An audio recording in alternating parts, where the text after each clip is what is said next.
خانم 48 ساله‌ای که عنوان کردن که خونریزی خیلی شدیدی رو دارن در دوران قاعدگی، به شدت اذیت میشن، کمخونی دارن، ضعف و بیحالی شدید دارن، فیبروم مشکل خاصی نبوده، پاپ اسمیر هم کردن.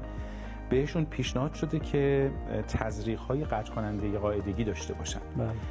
سوال پرسیدن که آیا واقعا آنژیوگرافی تو این مورد خاص من میتونه جواب بده؟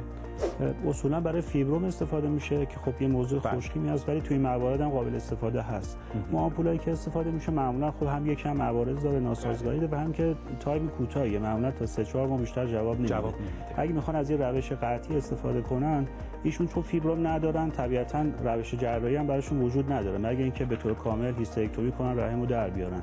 یکی از درمانهای موثر برای کسایی که فیبروم ندارن هم همین آنژیوگرافی است. چون وقتی شریان رحمو میبندیم، خونریزی اینا تا 90% کم میشه، بسیار موثره.